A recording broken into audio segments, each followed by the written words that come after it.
ಒಗ್ಗಟ್ಟಾಗಿ ರಾಜಕಾರಣ ಮಾಡದೆ ಇದರಲ್ಲಿ ಏನು ಸಮಸ್ಯೆಗೆ ಪರಿಹಾರವನ್ನು ಕಂಡುಕೊಳ್ಳಬೇಕು ಆ ಒಂದು ಪರಿಹಾರವನ್ನು ಕಂಡುಕೊಳ್ಳುವಂತಹ ಪ್ರಯತ್ನವನ್ನ ಪ್ರಾಮಾಣಿಕವಾಗಿ ಮಾಡಬೇಕಾಗುತ್ತೆ. ನಾಳೆ ಸಕ್ಕರೆ ಕಾರ್ಖಾನೆ ಮಾಲೀಕರ ಸಭೆಯನ್ನ ಕರೆದಿದ್ದಾರೆ ಸಿಎಂ ಸಿದ್ದರಾಮಯ್ಯ ಅವರು.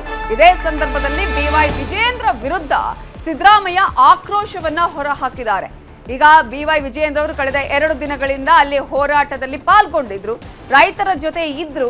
ಈಗ ಸಿದ್ದರಾಮಯ್ಯ ಅವರು ಹೇಳ್ತಾ ಇದ್ದಾರೆ ರೈತರನ್ನ ಎತ್ತಿ ಕಟ್ತಾ ಇದ್ದಾರೆ ವಿಜಯೇಂದ್ರ ಅಂತ ಹೇಳಿ ಸಿದ್ದರಾಮಯ್ಯ ಗರಂ ಆಗಿದ್ದಾರೆ. ಕ್ಯಾಬಿನೆಟ್ ನಲ್ಲಿ ವಿಜಯೇಂದ್ರ ವಿರುದ್ಧ ಸಿಟ್ಟನ್ನ ಹೊರ ಹಾಕಿದ್ದಾರೆ ಸಿಎಂ ಸಿದ್ದರಾಮಯ್ಯ ಅವರು. ಇದೀಗ ಅವರ ವಿರುದ್ಧ ಹೋರಾಟ ಅಂದ್ರೆ ಕೋಪ ಮಾಡ್ಕೊಳ್ಳೋದು ಗರಂ ಆಗುವಂತಹ ಸನ್ನಿವೇಶ ಅಂತೂ ಖಂಡಿತ ಅಲ್ಲ. ಇದು ರೈತರ ಕೋಪ ನೆತ್ತಿಗೇರಿದೆ, ಪಿತ್ತ ನೆತ್ತಿಗೇರಿದ್ರೆ ಏನಾಗುತ್ತೆ ಅಂತ ಹೇಳ್ತಾರಲ್ಲ ಆ ರೀತಿಯಾಗಿ ರೈತರ ಸಹನೆಯ ಕಟ್ಟೆ ಒಡೆದಿದೆ. ಕಾರಣ ಒಬ್ರು ಕೂಡ ನಮ್ಮ ಜೊತೆ ಮಾತಾಡೋದಕ್ಕೆ ಬಂದಿಲ್ಲ ಅನ್ನೋದೇ ಒಂದು ಆಕ್ರೋಶಕ್ಕೆ ಕಾರಣ ಆಗಿತ್ತು ನಿನ್ನೆವರೆಗೂ ಕೂಡ. ಇದೀಗ ಒಬ್ಬೊಬ್ಬರನ್ನ ಕಳಿಸ್ತಾ ಇದ್ದಾರೆ. ಆದ್ರೆ ಅದರ ಫಲ ಏನಾಗಿದೆ? ಆದ್ರೆ ಮೀಟಿಂಗ್ಗಳ ಮೇಲೆ ಮೀಟಿಂಗ್ಗಳ ಆದ್ರೂ ಕೂಡ ಫೇಲ್ಯೂರ್ ಆಗ್ತಾ ಇದೆ. ರೈತರನ್ನ ಮನವೊಲಿಸುವ ಕಾರ್ಯ ಆಗ್ತಾ ಇಲ್ಲ. ನಿನ್ನೆ ಗ್ರಾಮೀಣಾಭಿವೃದ್ಧಿ ಸಚಿವರಾಗಿರುವಂತಹ ಕಾನೂನು ಸಚಿವರಾಗಿರುವಂತಹ ಎಚ್ ಕೆ ಪಾಟೀಲ್ ಅವರು ಹೋದ್ರು. ಆ ಸಂದರ್ಭದಲ್ಲೂ ಕೂಡ ಅವರು ಒಂದಷ್ಟು ಮಾತಾಡುವ ಪ್ರಯತ್ನ ಮಾಡಿದ್ರು ಕೂಡ ಆ ಸಭೆ ಅಲ್ಲಿ ಫೇಲ್ಯೂರ್ ಆಯಿತು. ಇದೀಗ ಸಕ್ಕರೆ ಸಚಿವರು ಹೋಗ್ತಾ ಇದ್ದಾರೆ. ನೋಡೋಣ ಮನವೊಲಿಸುವ ಕಾರ್ಯ ಹೇಗ್ ಮಾಡ್ತಾರೆ.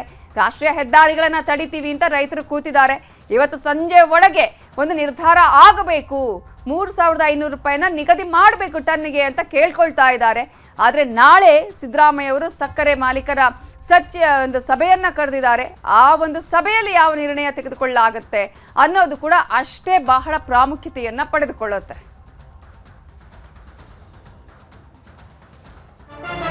ಬಾಗಲಕೋಟೆ ಜಿಲ್ಲೆಯಲ್ಲೂ ಕಬ್ಬಿನ ಹೋರಾಟ ಮುಂದುವರೆದಿದೆ. ಪ್ರಸಕ್ತ ವರ್ಷದ ಕಬ್ಬು ಬೆಲೆ ನಿಗದಿಗೆ ರೈತರು ಆಗ್ರಹವನ್ನ ಮಾಡ್ತಾ ಇದ್ದಾರೆ. ಜಮಖಂಡಿ ನಗರದ ದೇಸಾಯಿ ವೃತ್ತದಲ್ಲಿ ರೈತರು ಪ್ರತಿಭಟನೆಯನ್ನ ಮಾಡ್ತಾ ಇದ್ದಾರೆ. ಈಗ ಈ ವರ್ಷದ ಏನು ಬೆಲೆ ಇದೆ ಕಬ್ಬಿನ ಬೆಲೆ ನಿಗದಿ ಮಾಡಿ ಅಂತ ಹೇಳಿ ರೈತರು ಆಗ್ರಹವನ್ನ ಮಾಡ್ತಾ ಇದ್ದಾರೆ. ದೇಸಾಯಿ ಸರ್ಕಲ್ ನಲ್ಲಿ ರೈತರು ಪ್ರತಿಭಟನೆ ನಡೆಸ್ತಾ ಇದ್ದು ರೈತರ ಪ್ರತಿಭಟನೆ ಬೆಂಬಲಿಸಿ ಎಬಿವಿಪಿ ಕೂಡ ಅವರಿಗೆ ಸಾಥ್ ಕೊಟ್ಟಿದೆ. ರಾಜ್ಯ ರೈತ ಸಂಘದ ನೇತೃತ್ವದಲ್ಲಿ ನಡೀತಾ ಇರುವ ಪ್ರತಿಭಟನೆಯನ್ನ ಬೆಂಬಲಿಸ್ತಾ ಇವೆ ಅನೇಕ ಸಂಘಟನೆಗಳು. ಈ ಸಂದರ್ಭದಲ್ಲಿ ರೈತರನ್ನ ಬೆಂಬಲಿಸಿ ಸಾವಿರಾರು ವಿದ್ಯಾರ್ಥಿಗಳು ಕೂಡ ಇವತ್ತಿನ ಪ್ರತಿಭಟನೆಯಲ್ಲಿ ಹಾಜರಾಗಿದ್ರು. ವಿಜಯಪುರ ಜಮಖಂಡಿ ಹೆದ್ದಾರಿ ಬಂದ್ ಮಾಡಿ ಪ್ರೊಟೆಸ್ಟ್ ಮಾಡಿದ್ದಾರೆ. ಬೆಲೆ ಘೋಷಣೆಗೆ ಸರ್ಕಾರಕ್ಕೆ ಇವತ್ತೊಂದು ದಿನ ಗಡುವು ಇದೆ. ನಾಳೆ ರಾಜ್ಯದಾದ್ಯಂತ ರಾಷ್ಟ್ರೀಯ ಹೆದ್ದಾರಿ ತಡೆಗೆ ನಿರ್ಧಾರವನ್ನ ಮಾಡಲಾಗಿದೆ. ಜಿಲ್ಲೆಯಾದ್ಯಂತ ಪ್ರತಿಭಟನೆ ನಡೆಯುತ್ತೆ ಅಂತ ರೈತ ಮುಖಂಡರು ಎಚ್ಚರಿಸಿದ್ದಾರೆ. ಕನ್ನಡ ಪರ ದಲಿತ ಪರ ಸಂಘಟನೆಗಳು ರೈತರ ಪ್ರತಿಭಟನೆಗೆ ಸಾಥನ್ನ ನೀಡಿದೆ. ಬಾಗಲಕೋಟೆ ಜಿಲ್ಲೆಯಲ್ಲಿ ಕಬ್ಬಿನ ಹೋರಾಟ ದೊಡ್ಡ ಮಟ್ಟದಲ್ಲಿ ನಡೀತಾ ಇದೆ. ಕೇವಲ ಒಂದು ಜಿಲ್ಲೆಯಲ್ಲಿ ಅಲ್ಲ, ಈ ಒಂದು ಹೋರಾಟ ಇದೀಗ ಎಲ್ಲಾ ಕಡೆ ವ್ಯಾಪಿಸ್ತಾ ಇದೆ. ರೈತರು ಒಗ್ಗಟ್ಟಾದ್ರೆ ಸರ್ಕಾರವೇ ಬೀಳಬಹುದು. ಆ ರೀತಿಯಾದ ಬೆಳವಣಿಗೆ ಈ ಹಿಂದೆ ಎಲ್ಲ ನಡೆದಿದ್ದನ್ನು ನಾವು ಗಮನಿಸಬಹುದು. ಹಾಗಾಗಿ ರೈತರ ಆಕ್ರೋಶದ ಕಟ್ಟೆ ಒಡೆಯುವ ಮೊದಲು ಈ ಸಮಸ್ಯೆಗೆ ಪರಿಹಾರವನ್ನ ಕಂಡುಕೊಳ್ಬೇಕಾಗಿದೆ.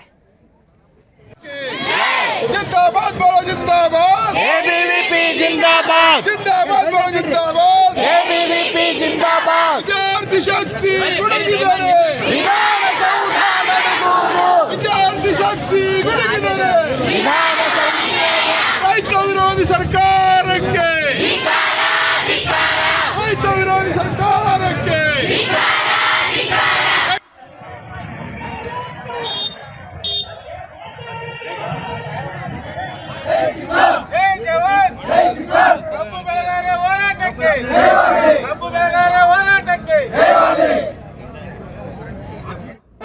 ಧಾರವಾಡದಲ್ಲೂ ಕಬ್ಬು ಬೆಳೆಗಾರರ ಪ್ರತಿಭಟನೆ ಜೋರಾಗಿ ನಡೆದಿದೆ. ಜಿಲ್ಲಾಧಿಕಾರಿ ಕಚೇರಿಯ ಎದುರು ರೈತರು ಪ್ರತಿಭಟನೆಯನ್ನ ಹಮ್ಮಿಕೊಂಡಿದ್ದಾರೆ.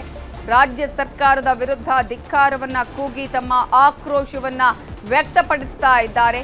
ರೈತರಿಗೆ ಸಿಗಬೇಕಾದಂತಹ ಬೆಂಬಲ ಬೆಲೆ ಕೊಡಿ ಅಂತ ಹೇಳಿ ಆಗ್ರಹವನ್ನ ಮಾಡ್ತಾ ಇದ್ದಾರೆ ರೈತರು.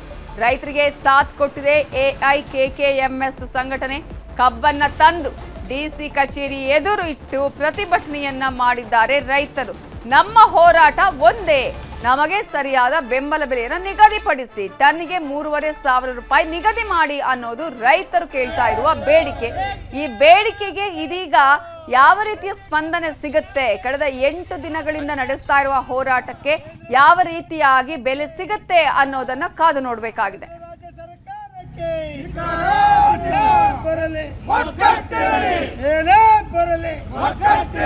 ಕೇಂದ್ರ ರಾಜ್ಯ ಸರ್ಕಾರಕ್ಕೆ ಮಾನ್ಯ ಮುಖ್ಯಮಂತ್ರಿಗಳು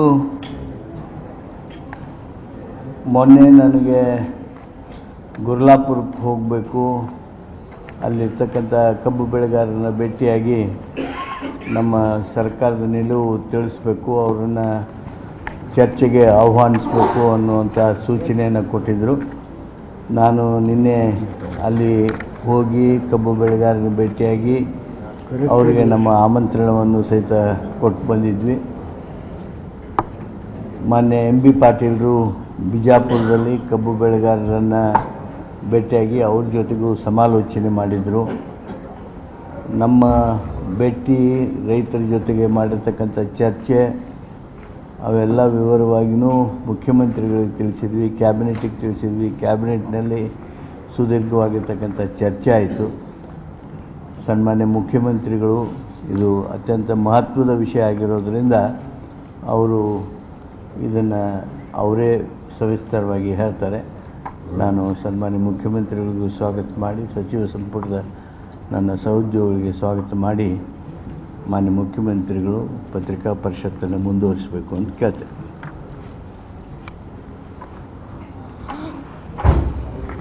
ಮಾಧ್ಯಮದ ಸ್ನೇಹಿತರೆ, ಈಗ HK ಪಾಟೀಲರು ಸಚಿವರು ಪ್ರಸ್ತಾಪ ಮಾಡಿದ್ದಾರೆ. ನಾವು ಇವತ್ತು ಸಚಿವ ಸಂಪುಟದ ಸಭೆ ಇತ್ತು.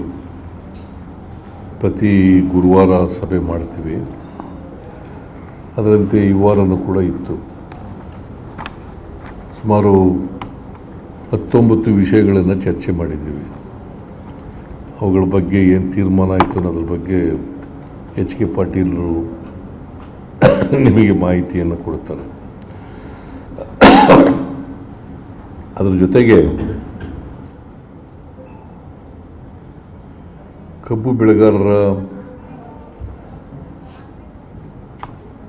ಪ್ರತಿಭಟನೆ ಮಾಡ್ತಾ ಇದ್ದಾರಲ್ಲ, ಬೆಳಗಾವಿ, ಬಾಗಲಕೋಟೆ, ಬಿಜಾಪುರ ಮತ್ತು ಇತರ ಜಿಲ್ಲೆಗಳಲ್ಲಿ, ಅದರ ಬಗ್ಗೆಯೂ ಕೂಡ ಚರ್ಚೆ ಆಯಿತು. ಭಾಳ ಸುದೀರ್ಘವಾಗಿ ಚರ್ಚೆ ಮಾಡಿದವು. ನಾನು ಕ್ಯಾಬಿನೆಟ್ಗಿಂತ ಮುಂಚಿತವಾಗಿ MB ಪಾಟೀಲ್ ಜೊತೆ ಮಾತಾಡಿದ್ದೆ.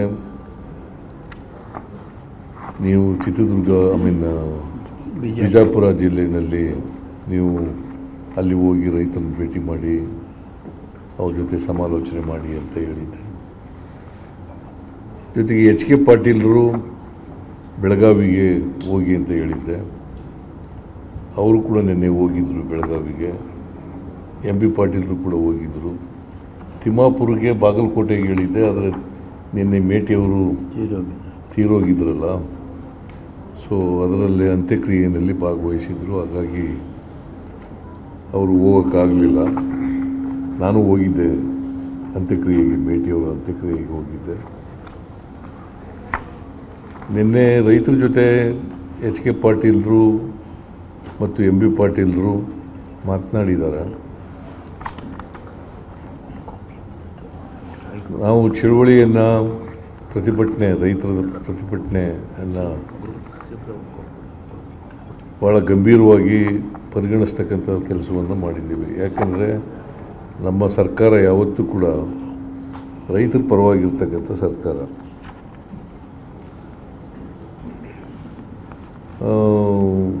ಶುಗರ್ ಫ್ಯಾಕ್ಟ್ರಿ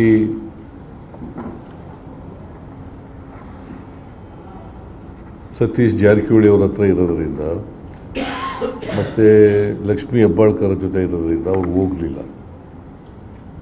ಯಾಕಂತಂದರೆ ರೈತರು ಶುಗರ್ ಫ್ಯಾಕ್ಟ್ರಿ ಅವ್ರ ಮೇಲೆ ಆಕ್ರೋಶವಾಗಿದ್ದರು, ಅದರಿಂದ ಅವರು ಹೋಗೋಕ್ಕಾಗಲಿಲ್ಲ. ಅದಕ್ಕೆ HK ಪಾಟೀಲರನ್ನ ಅಲ್ಲಿಗೆ ಕಳಿಸಿದ್ದು. ಸತೀಶ್ ಜಾರಕಿಹೊಳಿ ಅವರು DC SP ರೈತರ ಬಳಿ ಮಾತಾಡೋಕ್ಕೆ ಕಳಿಸಿದ್ದಾರೆ.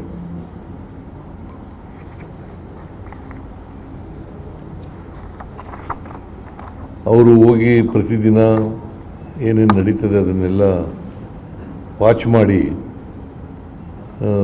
ರೈತ ಮುಖಂಡರುಗಳನ್ನು ಕೂಡ ಭೇಟಿಯಾಗಿದ್ದಾರೆ, ಅವ್ರ ಜೊತೆ ಮಾತುಕತೆ ನಡೆಸಿದ್ದಾರೆ.